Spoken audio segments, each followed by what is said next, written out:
We are live.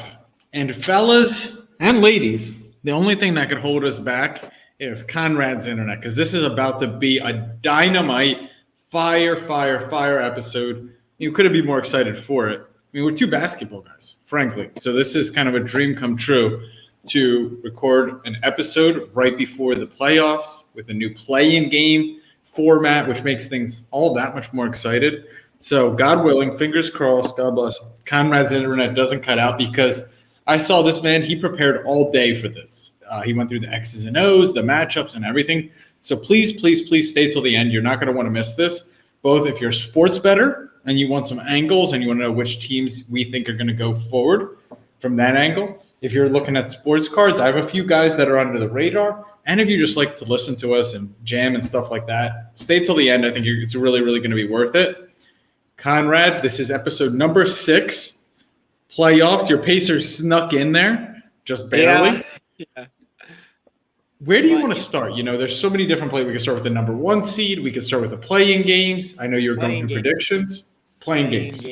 100. East or West? Let's start with the East because I think the West is going to be more exciting to talk about. And my Pacers are in the East, right? So I kind of want to talk about them as soon as possible. So first match. Always injured in a critical time. Well, yeah. I look at your stories.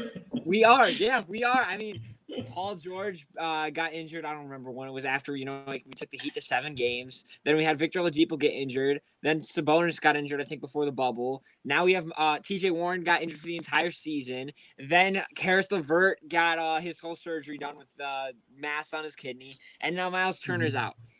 So, yeah, we are freaking injury prone, and it sucks. But so are the Hornets, who happen to be the play-in matchup for us, for the play-in matchup for the 9 versus 10 seed. And I do have us winning this in 2 games. It's best of 3, so it's 2 games maximum. However, if Gordon Hayward returns, I do think that we would win it in 3 games because he's obviously a much better additional piece, borderline all-star caliber player coming back in this matchup against us, right? LaMelo Ball just hasn't exactly looked amazing.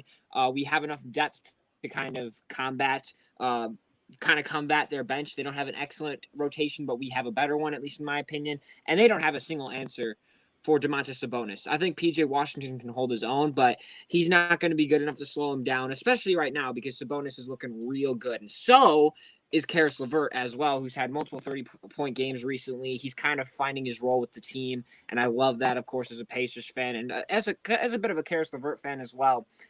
He's kind of finding his role as a secondary ball handler and basically our first scoring option alongside Sabonis. So I think that we're going to take this in 2 games, and if Hayward does come back, I could see it being 3. Real quick, now, so just so you know the format, it's the winner of the 9 versus 10 seeds. So the Hornets versus the Pacers. Let's say the Pacers win. They play the loser of the Washington Wizards, Boston Celtics. Yep, exactly. What's your prediction there?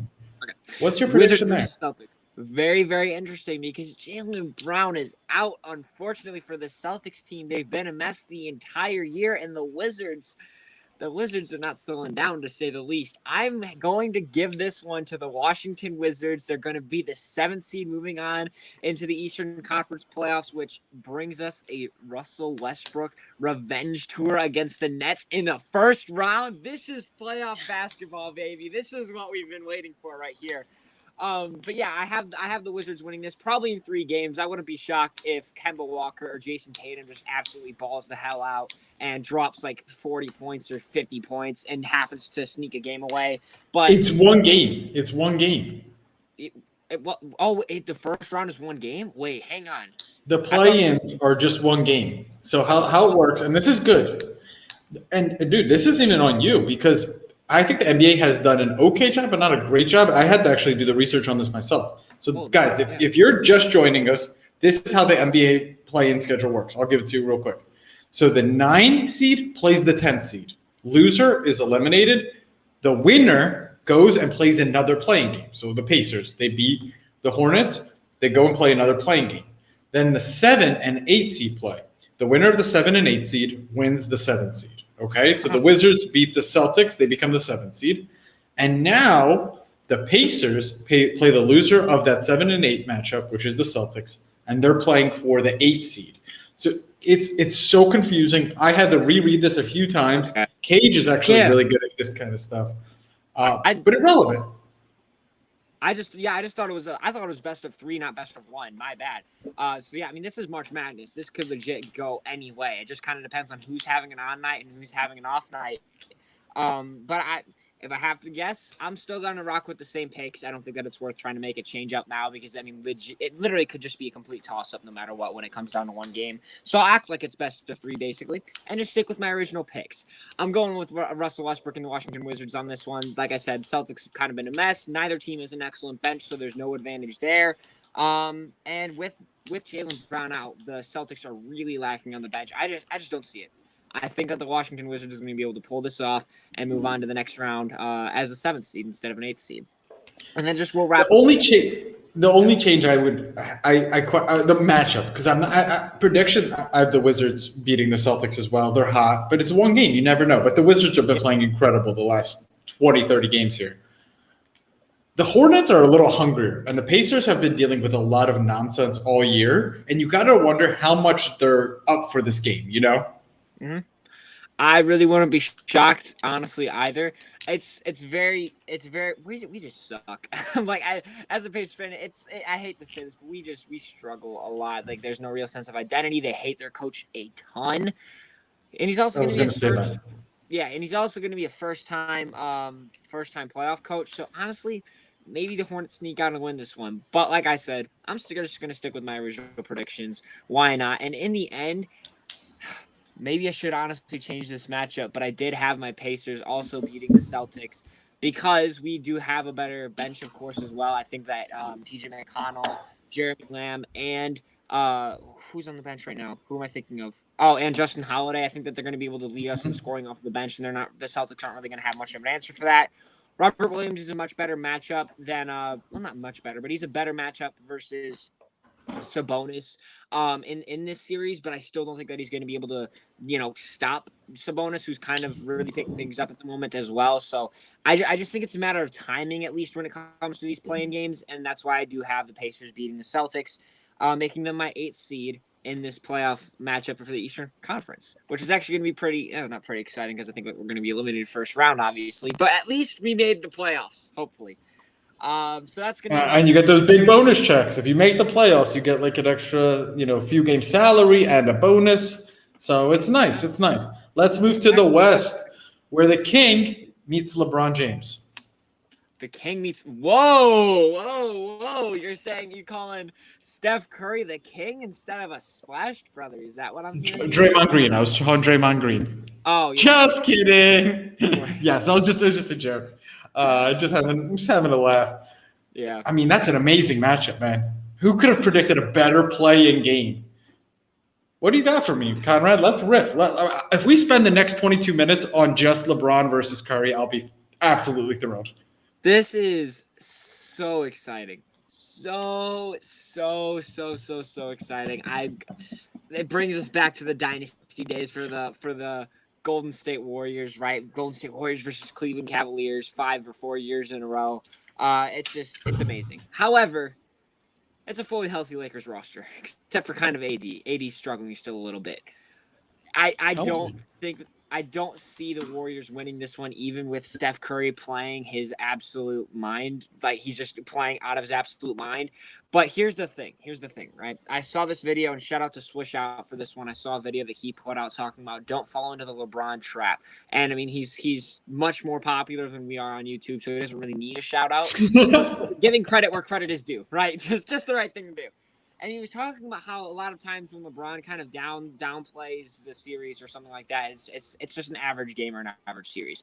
But whenever he's the underdog or whenever things seem against him, he just balls the absolute crap out, right?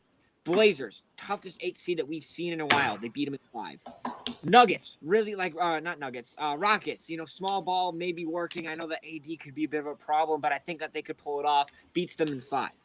Nuggets, they just beat the Clippers. They came back 3-1. They've come back 3-1 actually 2 series in a row. Jokic is on fire. Jamal Murray is scoring 50 points a night. Beat them in 5. Right? And granted, those were like relatively easy matchups looking back on it. But the narrative is, I guess, what I'm kind of focusing on here. And I think that the narrative is Steph Curry is going to be able to take down this one-seeded team. They're playing absolutely terrible. There's no way that this one-seeded Lakers team, or not one-seeded, but the seventh-seeded Lakers team is actually going to be any good. I think he's got a bit of a chip on his shoulder in this one, which is going to make him and the Lakers real dangerous.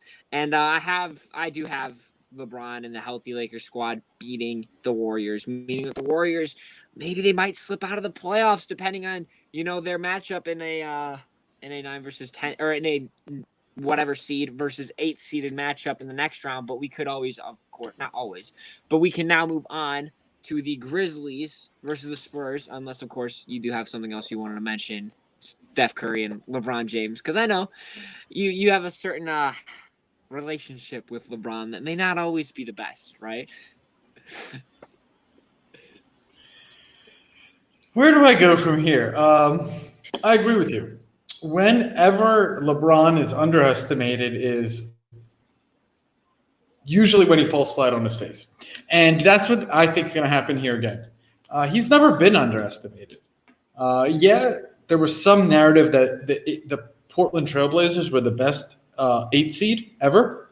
That's just not true. I don't know who said that. It wasn't me. You guys could go back and listen to our podcast. I predicted that the Lakers would make ends meet with the Blazers because it was just not a good matchup. This is not the same story. AD doesn't look healthy. LeBron doesn't look healthy. But I don't even care. Let's put that aside. Let's assume they are healthy. I've watched them play. They have no synchronicity. They haven't adjusted to Andre Drummond being in the lineup. Who is going to get them buckets? They look out of sync. Who's going to make their big shots? And just to assume that they could all come together in one game against a Warriors team who finished the season extremely hot with the best scorer in the league playing incredibly well. And I don't know if you watched that Grizzlies game, but his off-the-ball movement is insane.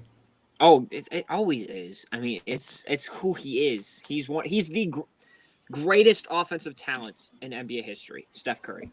Greatest offensive talent and most unguardable almost in a sense. But continue. And then you have a team, the Warriors team, that's 5th in the league in defense. I don't think it's a good spot for the Lakers.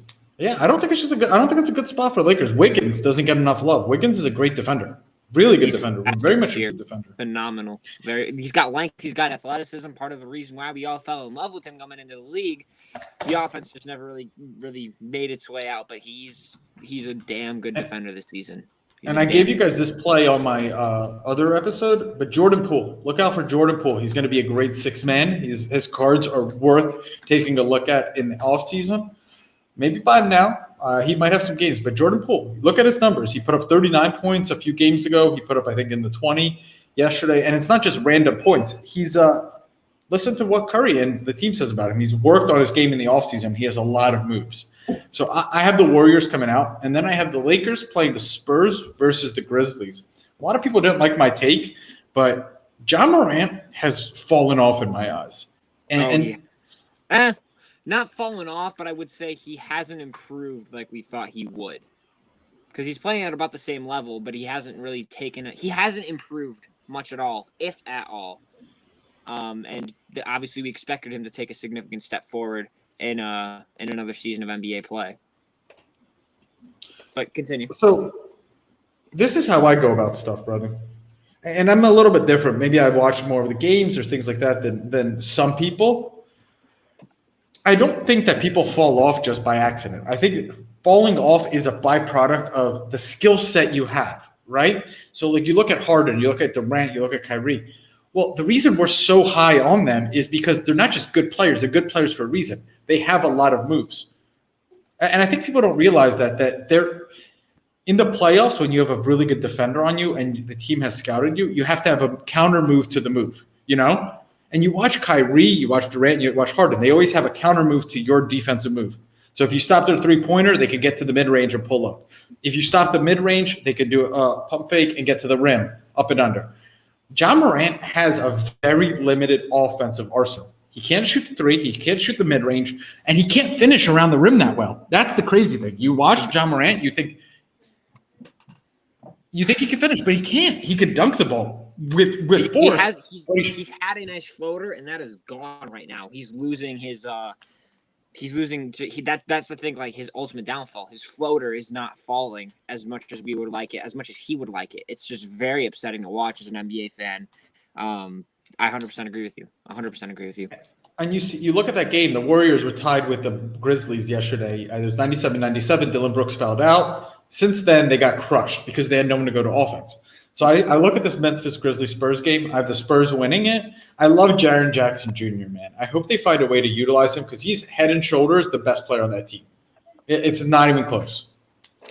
When he's healthy, which is not all the time, unfortunately. Dude, he had one injury. It was a meniscus injury. Look at his career. He has not played even. He's 20 years old. And he's barely played like a full season at all. And I mean, even I wouldn't necessarily say in college, but like he's suffered a lot of injuries early on that have kept him like not like major injuries, but nagging stuff that keeps him out 2 games here, 3 games here, 1 game here, and all that adds up to be a relatively significant amount once the season's over. And once again, you're right. He's in his second or third season. It's third season, right? I'm not going to say he's going to be injury prone forever, but when he is healthy is a serious narrative or a conversation to put around him, at least right now, because we haven't even seen him play a full NBA season's worth of basketball straight in his career. But you heard it here first. Jaren Jackson goes to the Knicks in the offseason. Wow. Okay. Is that a serious prediction or no? I can't. Maybe not. Okay. I doubt it, but you never know. It would be. I would be shocked if the Grizzlies made that move.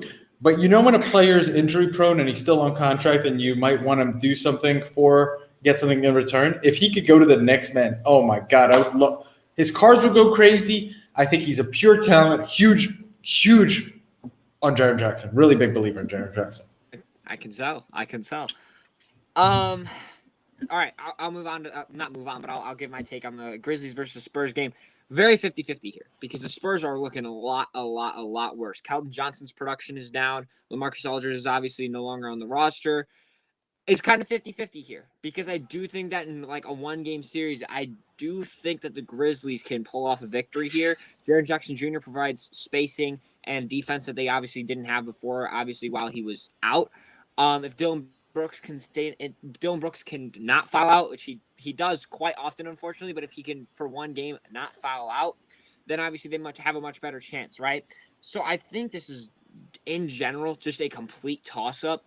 And since you went with Spurs and my original prediction was Grizzlies, I'm just going to go with Grizzlies.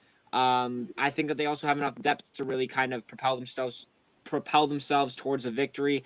Nothing, crazy, but they do have Xavier Tillman and Brandon Clark. If you want to also throw Desmond Bane in that conversation as well, as far as their bench rotation goes, I would. They're looking, I think, a lot better. Honestly, I think that their bench rotation is going to be the key to this because the Spurs are okay as far as who they have on the bench, right? Lonnie Walker. If you want to throw Rudy Gay in there, you can. They're all right, but there's something about the Spurs team that I'm just not really liking, and I can't quite put a finger on it. I really can't, and it's very weird to doubt Popovich in a situation like this, but I don't know. There's something about this roster. It's a toss-up. It is. It's just a toss-up. It could really go either way. I'm just going to pick the Grizzlies on this. We'll just leave it at that. So let's keep going. Let's go where it gets interesting. Let's move on. We'll go back to the Eastern Conference now. First round of the playoffs. Are we going to just stick with my predictions and just go with that, or are you going with yours as well? We like if you have Hornets moving on and as an 8th seed. How do you want to work that? You mean are we gonna box for it? We could if you really wanted to. Virtual boxing. We're gonna Zed run. My horse versus your horse. No, I mean the listener can decide. I hope that, and I've always been this kind of creator, this kind of personality. I want to share what I'm seeing, and then you make your own decision. People have to make their own decisions. I share what I'm seeing, so that. All right. It's okay. I'll go first, unless you want to. Maybe yes, no, maybe so. I'll go. You I'll go go first. first. You can back me. You can be my backup singer, right, Andrew? Anyway. Moving on. 76ers versus Pacers. 1 seed versus 8 seed. As a Pacers fan, I think we have a real shot in this series. I think we're going to take this series to 6 games, win it all. Now we're getting swept without a doubt. They take us toe to toe in every single possible way, and then they of course have their advantages over us. We don't have an answer for Embiid with Miles Turner out. They're going to be able to lock up Karis LeVert, Malcolm Brogdon, Doug McDermott if he's on fire, or whoever the hell is catching fire. They have Ben Simmons, Matisse Thybulle, Danny Green. If you want to throw Tobias Harris in that conversation, you can. And they, of course, they also have some pretty solid depth as well. We're just screwed in this series, and it's not even close. We're going to get swept, and it's going to be a very short ride for us in this postseason. Have the 76ers moving on in 4 games. What do you have to add, Andrew? Nothing. Yeah. I mean, I personally, I brought this up on our other episode. I said both number 1 seeds are vulnerable. What I mean by that is this isn't college basketball, so the Sixers aren't going to get exposed by the Pacers. But I am worried about both number 1 seeds in the West and the East. I think this series is a cakewalk for them. I even think that playing the winner of the New York Knicks and the Hawks is a little bit of an easy matchup because no one could match up with Embiid. I don't see the Sixers playing the way the Sixers have played poorly down the stretch. So yes, they beat the Pacers, but real quick, this is my only take. The Sixers have only quality wins. This is their wins in the last month. Magic, Pistons, Pelicans, Rockets, Bulls, Spurs, Hawks, Thunder, Clippers, Nets without Durant, Clippers without Kawhi, T-Wolves, Celtics, Cavs. They've lost to the Heat, the Pacers, the Bucks twice, the Warriors, Suns, Pelicans, Grizz. That's their last month. They haven't been beat a quality team in a month and a half. Yep, they also had one of if not the easiest schedule in the entire NBA going into this year. That's also very important to note. But I mean, when it does come to this matchup, there's no way that I think that they don't sweep us in the series. But I do agree, they're not as good of championship contenders as they may be seen by many NBA fans. I 100% agree with you there. Let's move on. Revenge tour from Russell Westbrook, 2 versus 7 seed Wizards. So excited. I think this will be very exciting, but I don't think that the Wizards are obviously going to upset the Nets. I will give them a game because if Russell Westbrook really wants to just shit on Durant, I think he's going to drop like a 40-point triple-double and just absolutely feast in one game. And I think they're going to maybe sneak away with 1 win, especially if obviously Bradley Beal puts in his 30 points a night, right? So I think that the Washington Wizards will be able to pull 1 win off, but against this Nets team, fully healthy, I don't see them winning a series. They just don't have the depth. What is the score going to be like? Like, what are the average scores of these games going to be like?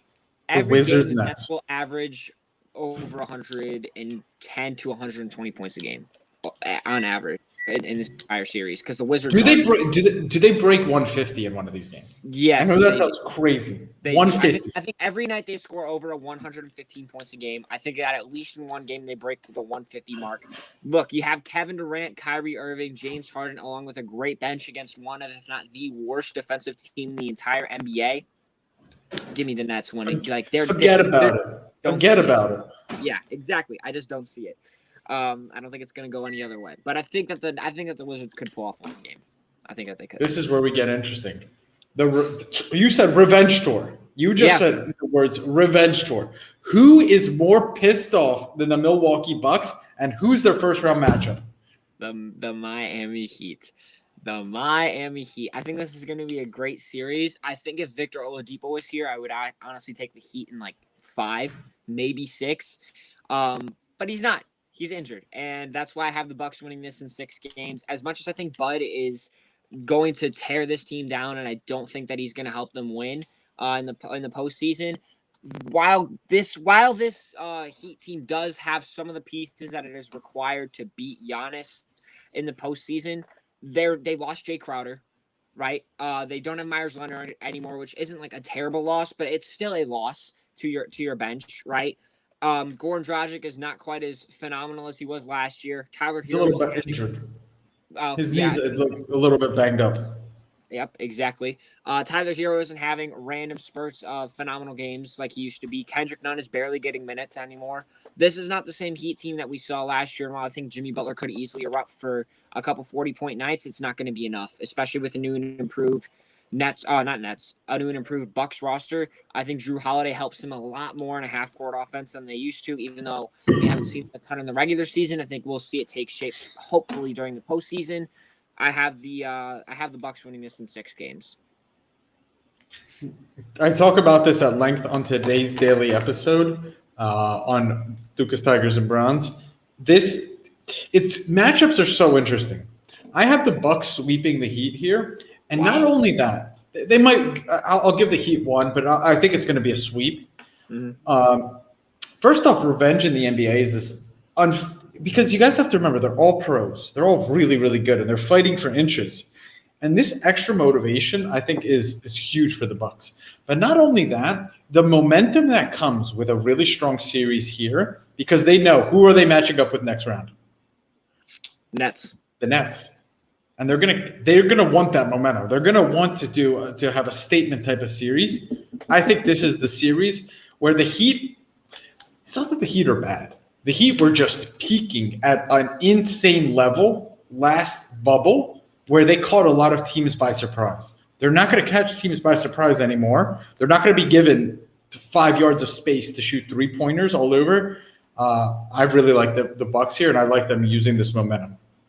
I will say one thing though, like this is not really about this year. I just want to say this one thing. Like last year, the Heat upsetting the Bucks should have been a surprise to no one last year. If you watch NBA games, you understand just how bad of a playoff coach Bud is for this team, and just how well the Heat match up with the Bucks, especially looking at their regular season matchups. Because every time the Heat were able to absolutely destroy Giannis because they had enough guys running back in transition to stop him, because that is the offense that they ran. But of course, this year he's being utilized more in the post rather than, of course, trying to utilize him in transition, which is going to make it a bit harder for this team. You know, Bam Adebayo is going to do a solid job, but I don't think he's going to lock him up. And I'm a bit surprised with a sweep/gentleman sweep on your part. I think that's honestly relatively realistic. I just think that the Heat, with Jimmy Butler and Bam Adebayo playing the way that they have been able to, I think that they could sneak away with 6. But this next matchup, 7-game series all the way, defense versus offense, Knicks versus Hornets. It's a toss-up. It is a toss-up, and I'm going with a pick because I want this team to move on. Give me the New York Knicks in 7 games. I don't really know who's going to win this. I have absolutely zero clue. Like I said, defense versus offense. I think that the Hawks might maybe pull this off, but I'm just kind of saying that the Knicks will win it because I like them a lot more.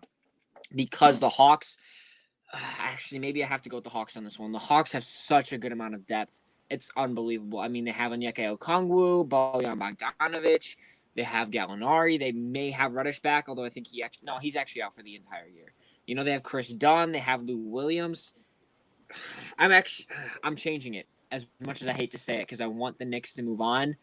I'm going to give it to the Atlanta Hawks this time. I think that the Atlanta Hawks are going to win in 7 games. That's my pick, because they have a lot of firepower and a lot of depth. And while normally I say star power is more important than depth in the NBA playoffs, which it is, I don't think that the Knicks have enough star power to contradict or to counter attack the Hawks' depth. And so I'm going to give the Hawks this series in 7 games. It's 2 teams that match up incredibly well with each other, huh? It is a toss-up. It's a series that I think either team can win it. I don't even see many X factors going Julius Randle plays really well, but Trae Young's really, really clicking with this offense. Bojan Bogdanovic, he's an X factor. Well, Derrick Rose has come in and really propelled the Knicks to a different level. RJ has really taken steps this year to get better. So has John Collins. It's like for everything that the Hawks have, the Knicks have it too. So I don't know. I think it's going to be a really amazing series. I'm looking forward to it from a matchup standpoint. I think it's actually, what's cool about this series? This is a traditional Eastern Conference bruiser. We might see the whole series under 100 points. We might see under 100 points. And you have 2 coaches, Nate McMillan, Tom Thibodeau, literally just like these really fundamental guys, fundamental coaches. I'm really excited for this series. This is an early 2000s, late 1990s type of playoff series. You guys are going to love it. 100%. Who do you have winning it? Do you have a prediction at all, or are you just going to toss it up? Coin flip. Toss it up. I don't make predictions just for like the sake of like making predictions. I stand behind my predictions. I know that's crazy in internet realm, but I am who I am at this point in my life. Okay. This next matchup, we're moving on to the Western Conference, obviously. I think I might get a good amount of heat for this, maybe not. And I don't want to underrate this team too much. But Jazz versus Warriors, 1 seed versus 8 seed. In 7 games, I have an upset. Warriors are taking this one against the Utah Jazz. First round, they're eliminated. And it's crazy. You have the Warriors losing to the Lakers, so then they win the playing game. They get the 8 seed. They play the Jazz. Gotcha. Jazz, listen. The Jazz better be praying for an upset in the play-in tournament, because if they face the Warriors or the Lakers, they lose. They are eliminated first round. Because as much as Rudy Gobert deserves Defensive Player of the Year award, because it's a regular season award, he cannot stop an AD/Bron pick and roll duo. And he cannot stop, and the entire Jazz defense cannot stop Curry constantly getting switches off of screens, running around off ball, and knocking down 3-pointers like it's nothing. They can't stop that as a team the way it is currently built. And I think that in 7 games, the Warriors beat the Jazz. And if the Lakers did slip down, they'd probably beat the Jazz in 5. I'd give them a maximum of 5 games against a fully healthy Lakers team.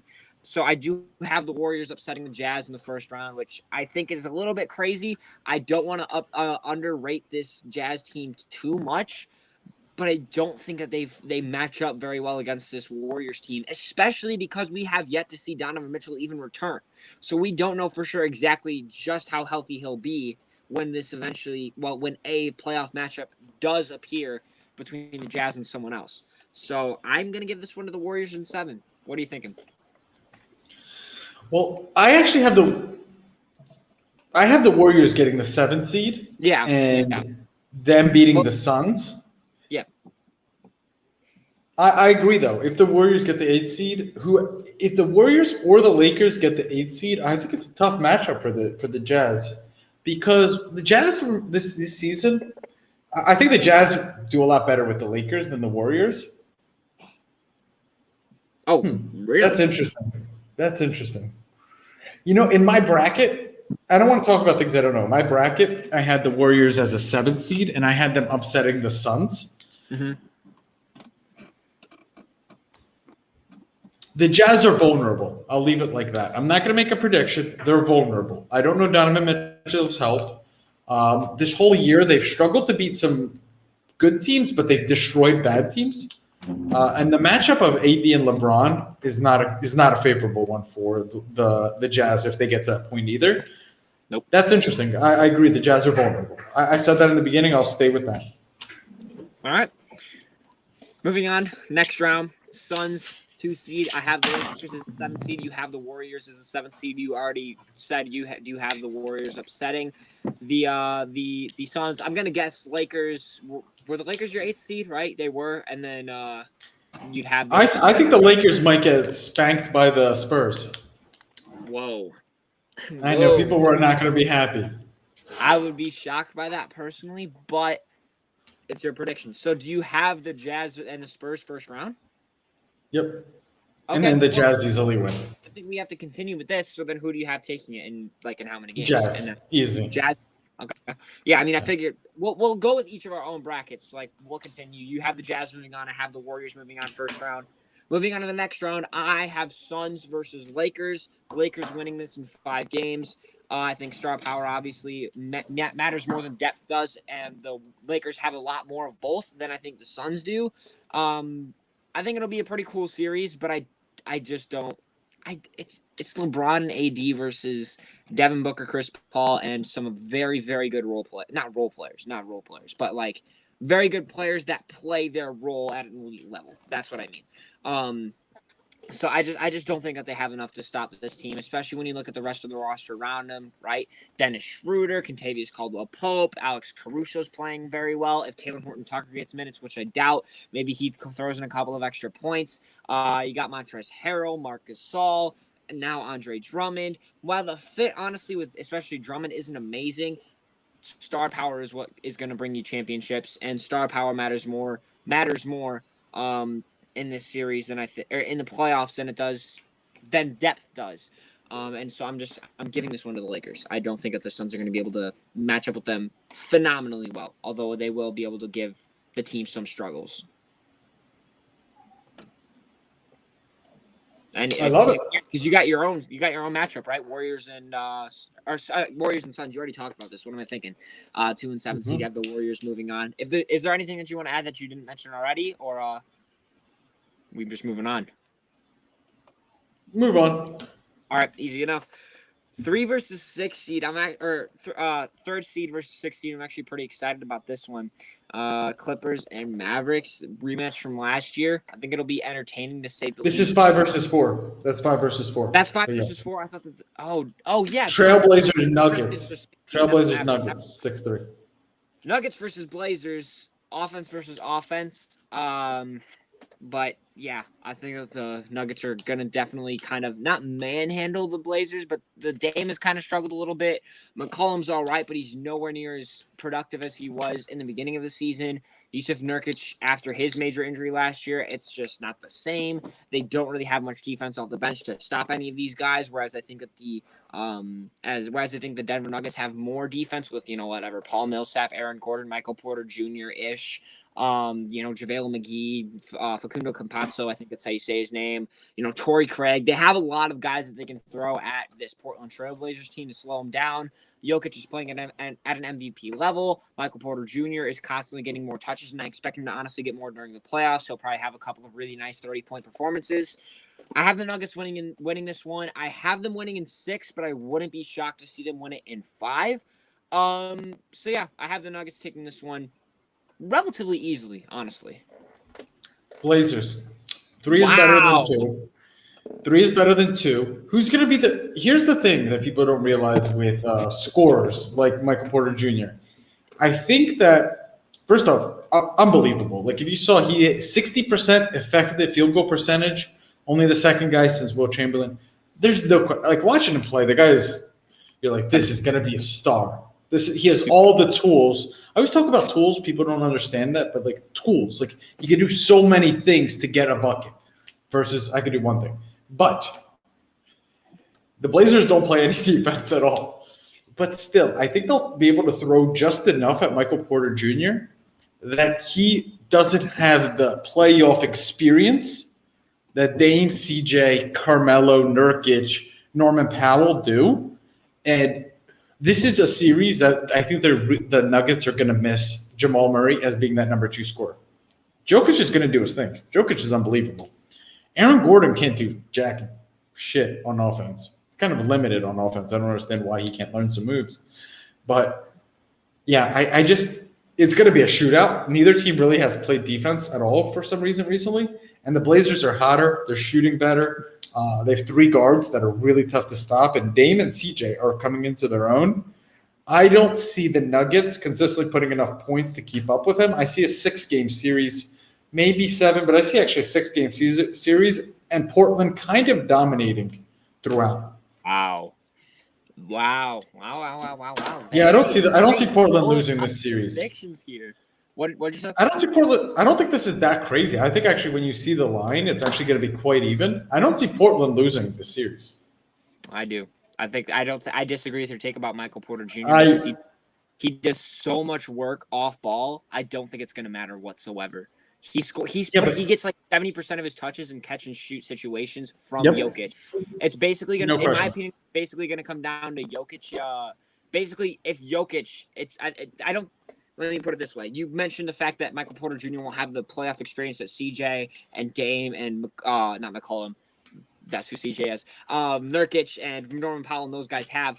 But I think that the fact that Jokic is just going to be able to hit him in his hands, I don't think that matters at all at the end of the day. Aaron Gordon is going to constantly find open lanes to the rim. He's going to play good defense as well. They have better defenders on this Nuggets team than the Trailblazers do, which I think is going to cause problems. I like Mike Malone as a head coach a little bit more, even though I kind of hate the guy. I don't think he's an excellent coach. I think he has terrible rotations as well, but I think he's going to be solid. And I actually didn't even talk about Will Barton, who can in a sense, take on a secondary ball handler role, although he's not phenomenal.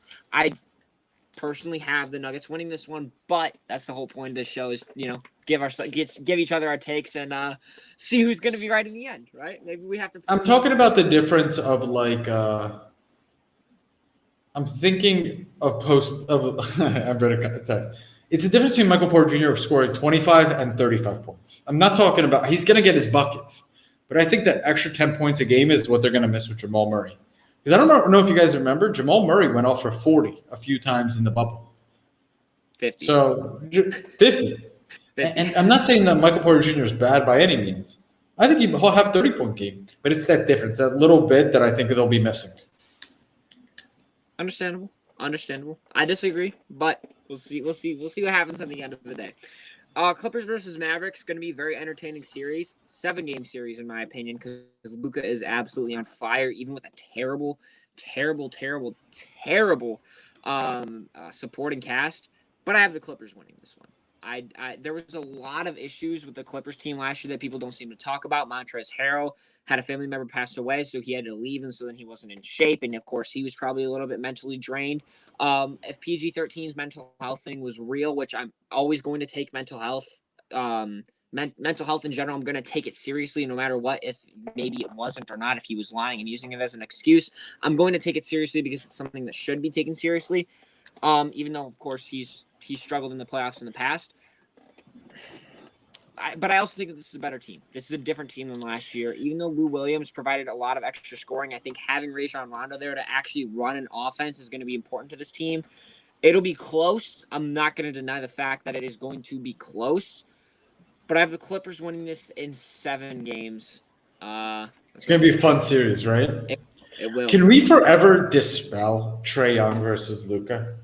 Trae Young with a pretty ridiculous. He has a good supporting cast, very good supporting cast, and Luka, who has a Kristoff unicorn, who's more like a zebra playing alongside of him. Same seed. I mean, Luka, what he's been able to do with this. Who's the second best player? Tim Hardaway Jr. Luka's in a tougher conference as well. It's just a tougher conference as well. The fact that I don't know how they're in a 5 seed. I don't understand it. It was close between them, the Lakers, and the Blazers as far as standings go. I think only separated by a couple of games, but like they were looking terrible as like a 9th seed, literally 2 or 3 weeks ago. And Luka and the rest of the supporting cast, I will admit, have stepped it up, and they are playing great basketball right now. And they've managed to move themselves up into a 5 seed in the playoffs, which, to say the least, is shocking. Shocking. I have the Clippers. I actually have the Clippers going to the finals. I'm thinking right now about whether or not I'm going to have the Lakers with Clippers in the finals. It's going. All right, let's go rapid fire. So we're in second round. We got 4 teams left. We got Sixers versus the Knicks. We got Bucks versus the Nets. Go ahead. Yep. Sixers versus Knicks. I have the Sixers winning it in like 5 games. Or yes, winning it in like 5 games. I mean, quite simply, it's already something we talked about. No matchup for Embiid. Phenomenal depth, phenomenal defense, experience. They have it all. 76ers are winning this. Maybe the Knicks pull out with 1 game. I'll give it to them. Bucks versus Nets. It's going to be very entertaining. We've seen this matchup multiple times in the regular season, and I'm going to love it. But I don't see how you're going to stop it. This team, if they are fully healthy, this Nets team is just unguardable. And because Coach Budenholzer does not ever change his game plan when he is stopped, the Bucks are not winning this series. I'm sorry. Listen, with Coach Bud at the helm, the Bucks are never going to win a title, and I'm willing to make that prediction right now. If Coach Budenholzer is the Bucks coach, as long as he is the Bucks coach, the Bucks will never win a title. That's my take. I don't blame you. How important is a play? Like, I'm not even going to go because we're at 45 minutes. I have the Bucks and I have the Sixers. I have the Bucks winning despite Coach Bud. I just think they've been clicking at the end of the year.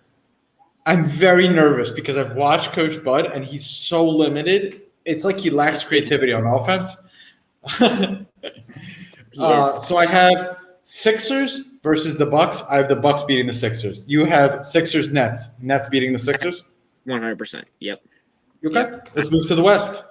Easy enough. Warriors versus Clippers. Oh, actually, no. Yeah, no. Warriors versus Clippers. I'll just move at the top of my bracket. Going to be a very interesting matchup. I wouldn't be shocked if the Warriors took this for like 6 or 7 games.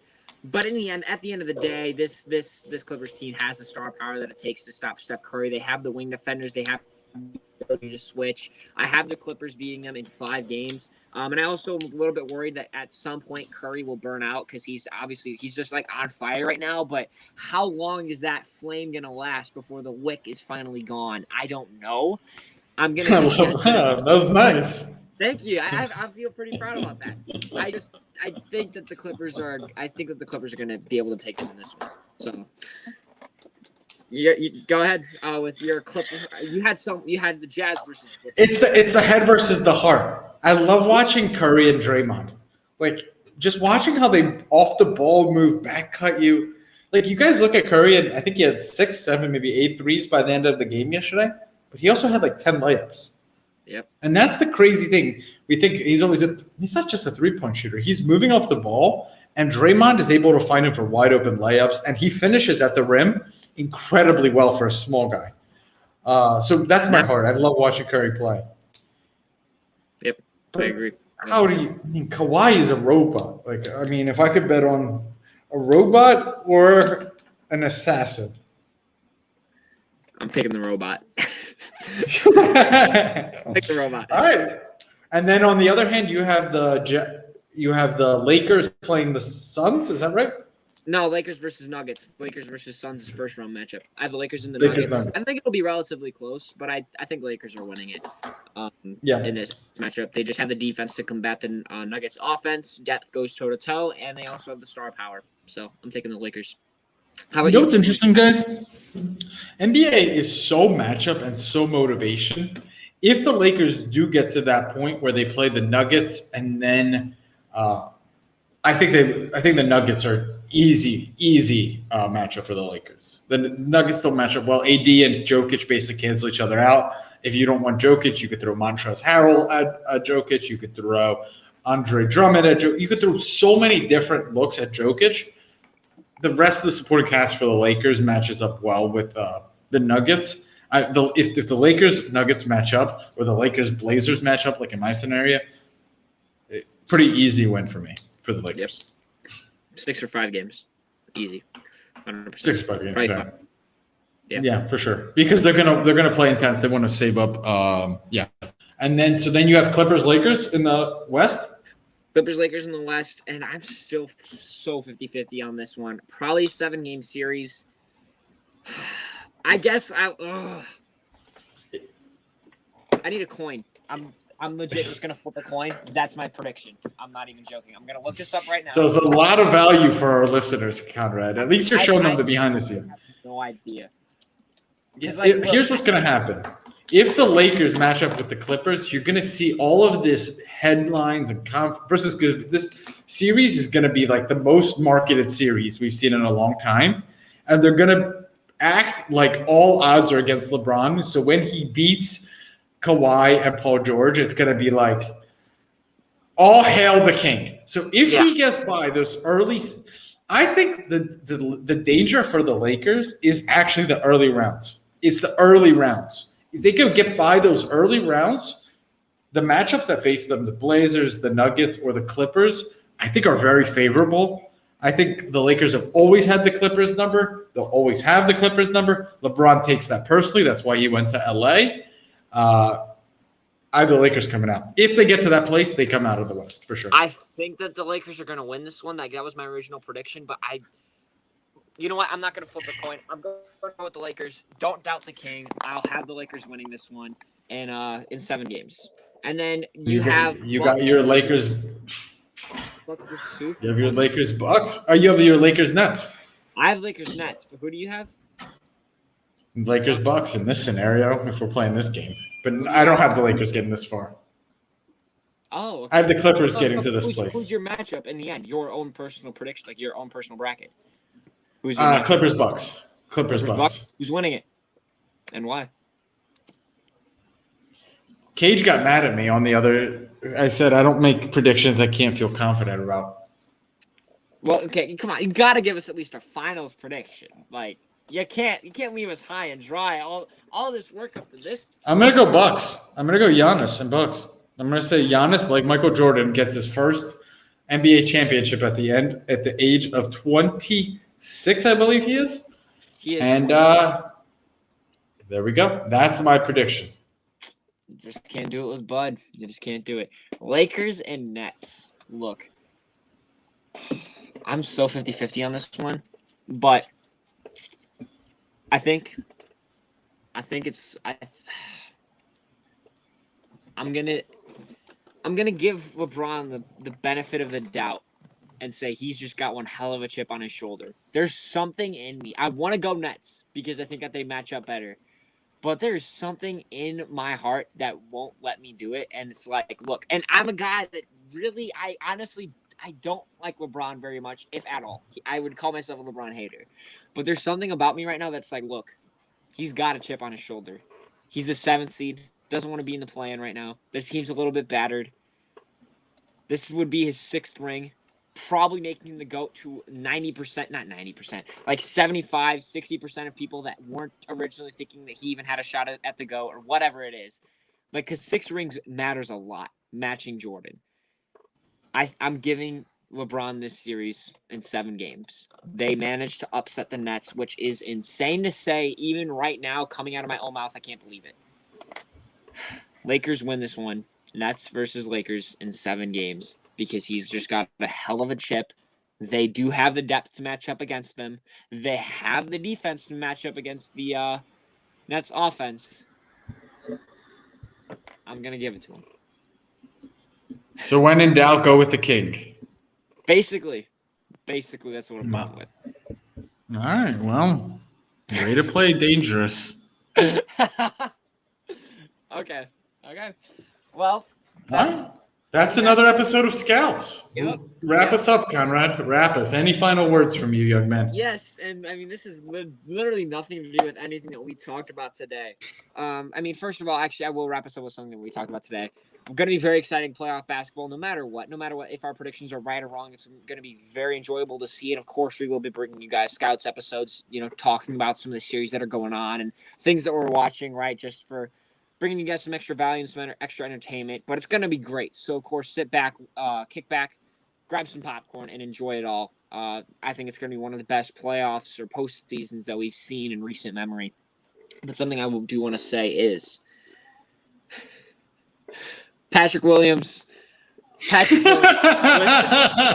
Listen, I will eventually delete. Talking about why I love him so much. But Billy Donovan said he wanted Patrick Williams to take more shots. A day later, the kid scores the most points that he has in his entire career, drops 24 points, 9 for 14 shooting from the field, and had a very good game. This kid is going to be the best player out of the 2020 draft class. You cannot convince me otherwise. I'm not even joking.